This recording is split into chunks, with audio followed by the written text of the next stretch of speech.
Hoy nos metemos de lleno en uno de los eventos que sin duda marcaron el siglo XX, la Revolución Rusa. Y es que no hablamos de cualquier cosa, ¿eh? Fue un proceso que no solo se llevó por delante un imperio de 300 años, sino que dio lugar al primer Estado comunista de la historia. Venga, vamos a ver cómo se gestó todo. A ver, para entender por qué todo saltó por los aires, primero hay que mirar el polvorín que era aquello. Pensemos en el Imperio ruso a principios del siglo XX, un auténtico gigante, pero con los pies de barro. Por un lado tenías al zar Nicolás II y a toda la élite viviendo, bueno, rodeados de un lujo inimaginable. Y por el otro, pues la inmensa mayoría. Hablamos de más de 125 millones de personas que vivían en la pobreza más absoluta, pasando hambre y trabajando tierras que ni siquiera eran suyas. La situación, la verdad, era insostenible. Entonces, ¿cómo se llega a ese punto de no retorno? Porque claro, esto no fue cosa de un día para otro, fue más bien una suma de crisis, una detrás de otra, que fueron abriendo grietas en los cimientos del régimen, hasta que todo se vino abajo. Y es que cada uno de estos momentos fue como un golpe más contra el imperio. Mira, la revuelta de 1905 fue el primer gran aviso, pero el zar, bueno, hizo como que no lo veía. Creó un parlamento, la Duma, sí, pero para luego cerrarlo cuando le venía en gana. Luego, en 1914, la decisión de entrar en la Primera Guerra Mundial fue la catástrofe total. Millones de muertos, la economía por los suelos y un gobierno que se veía como totalmente corrupto, con la figura de Rasputín en el centro de todo. De hecho, que lo acabaran asesinando los propios aristócratas te dice mucho, ¿no? Demuestra que hasta la élite ya había perdido toda la confianza en el zar. Claro, y en medio de todo este caos empiezan a surgir grupos políticos ya más organizados. El Partido Socialdemócrata, inspirado en las ideas de Marx, se acabó partiendo en dos. Por un lado teníamos a los bolcheviques, que significa los de la mayoría, con Lenin a la cabeza, eran los radicales, los que querían una revolución, y la querían ya. Y por el otro, los mencheviques, los de la minoría, que eran más moderados y pensaban en un cambio más paulatino. Esta división es súper importante para todo lo que viene después. Y así llegamos a febrero de 1917, y cae la primera ficha del dominó. Ojo, que no fue una revolución planificada por nadie, ¿eh?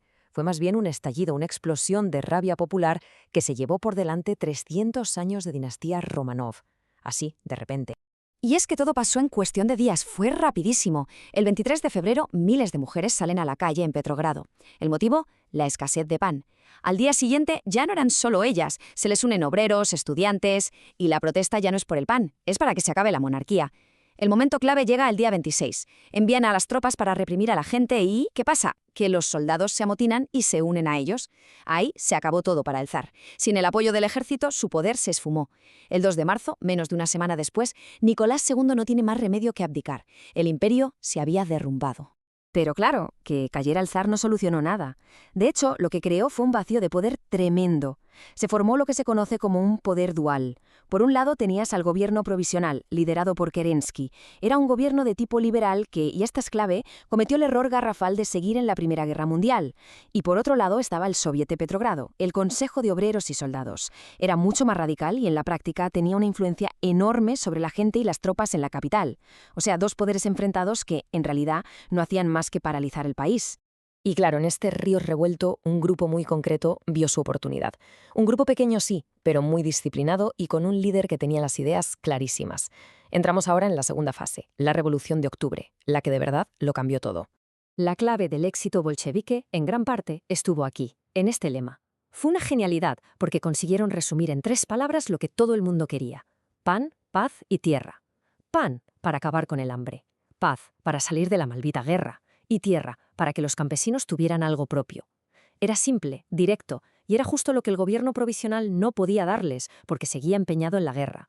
Ahí, justo ahí, los bolcheviques encontraron su hueco. Y entonces aparece la figura que lo va a cambiar todo, Lenin. Llevaba 16 años en el exilio. Y ojo al dato, porque son los alemanes quienes le ayudan a volver a Rusia. ¿Por qué? Pues fue una jugada maestra de geopolítica. Querían desestabilizar a su enemigo desde dentro. Así que le meten en un tren blindado y lo envían a Petrogrado. Y Lenin, nada más bajar del tren, lo deja clarísimo. Su plan no era apoyar al gobierno provisional, ni mucho menos. Su plan era una segunda revolución. Su lema, todo el poder a los soviets. Y lo que pasó después fue fulminante. La noche del 25 de octubre, los guardias rojos, la milicia bolchevique, tomaron el control de los puntos clave de la ciudad. Estaciones, oficinas de correos, puentes y finalmente asaltaron el Palacio de Invierno, que era la sede del gobierno. La verdad es que casi no hubo ni que luchar. El gobierno provisional simplemente se deshizo. Kerensky escapó como pudo y sus ministros fueron arrestados. Así de fácil. Los bolcheviques ya estaban en el poder. Pero una cosa es tomar el poder y otra muy distinta es conservarlo. Y esto se iba a demostrar enseguida, porque construir un Estado socialista desde cero en un país que estaba completamente destrozado iba a ser una tarea, muchísimo más brutal y sangrienta. Casi al instante, el país se sumió en una guerra civil terrible que duraría años. Los bandos estaban claros. Por un lado, el nuevo ejército rojo de los bolcheviques, que fue organizado de forma brillante por León Trotsky. Y en el otro lado, el llamado Ejército Blanco. Y esto era una mezcla de todo, monárquicos, liberales, conservadores, básicamente cualquiera que estuviera en contra de los bolcheviques. Además, y esto es importante, recibieron ayuda de potencias extranjeras que veían con pánico lo que estaba pasando en Rusia. El precio que pagó la gente durante esos años es difícil hasta de imaginar. Fue aterrador. Para empezar, los bolcheviques, para cortar de raíz cualquier posible vuelta de la monarquía, ejecutaron al zar y a toda su familia. Pero eso, por terrible que fuera, fue solo el principio. La guerra, el hambre, las enfermedades. Se calcula que murieron unos 9 millones de civiles, además de 2 millones de soldados. Una auténtica catástrofe humana. Al final, después de años de una lucha encarnizada, el Ejército Rojo consiguió la victoria. Y en 1922, sobre los escombros de lo que había sido el Imperio Ruso, nació oficialmente un nuevo Estado, la Unión de Repúblicas Socialistas Soviéticas, la URSS. El primer Estado comunista del mundo ya era un hecho. Con el país en ruinas, Lenin se dio cuenta de que tenía que hacer algo drástico para evitar el colapso total. Y aquí demostró ser muy pragmático. Puso en marcha la llamada Nueva Política Económica, la NEP. ¿Y qué era esto? Pues en esencia fue dar un pequeño paso atrás, una concesión al capitalismo para poder coger aire. El Estado seguía controlando las grandes industrias, los bancos y demás, pero se permitió que los campesinos y pequeños comerciantes tuvieran negocios privados. Y oye, la cosa funcionó. La economía empezó a levantar cabeza. Pero esta especie de tregua económica no iba a durar mucho. La muerte de Lenin iba a abrir una caja de Pandora, una lucha por el poder que acabaría llevando a la Unión Soviética por un camino muchísimo más oscuro y terrible. Vale, Lenin muere en 1924 y se lía. Empieza la batalla por ver quién le sucede. Sobre el papel, el candidato más obvio parecía León Trotsky, el héroe de la guerra civil, un tipo carismático. Pero había otro personaje, mucho más gris, más burócrata, Iósif Stalin. Él era el secretario general del partido, un puesto que parecía aburrido, pero que le daba un poder enorme porque controlaba quién ascendía y quién no.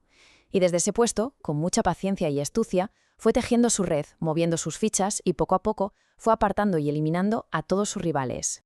En cuanto Stalin tuvo todo el poder en sus manos, adiós a la NEP del Lenin. Se acabó.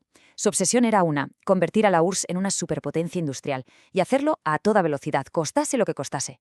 Y lo consiguió, ¿eh? Con los llamados planes quinquenales, la producción de acero y carbón se disparó. Pero, ¿a qué precio? La otra cara de la moneda fue la colectivización forzada en el campo. Obligaron a los campesinos a entregar sus tierras y meterse en granjas estatales. El resultado fue una resistencia salvaje, una hambruna espantosa y la muerte de, se calcula, más de 6 millones de personas. Y por si fuera poco, para asegurarse de que nadie, absolutamente nadie, pudiera hacerle sombra, Stalin desató el terror en estado puro, lo que se conoce como la Gran Purga. Empezó tras el asesinato de un rival, Sergei Kirov, y se convirtió en una auténtica caza de brujas paranoica. Los mismos líderes bolcheviques que habían hecho la revolución, los héroes de octubre, fueron arrestados, torturados y obligados a confesar traiciones absurdas en juicios que eran un puro teatro, para luego ser ejecutados. Se cargó a casi toda la cúpula del Ejército Rojo. Para 1940, de la vieja guardia que acompañó a Lenin, no quedaba prácticamente nadie. Y todo esto nos lleva a la gran pregunta, a la pregunta del millón, ¿no?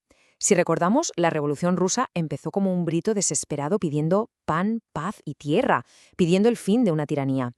Entonces, ¿cómo es posible que ese anhelo de libertad y de justicia acabara convirtiéndose en una de las dictaduras más brutales y totalitarias del siglo XX?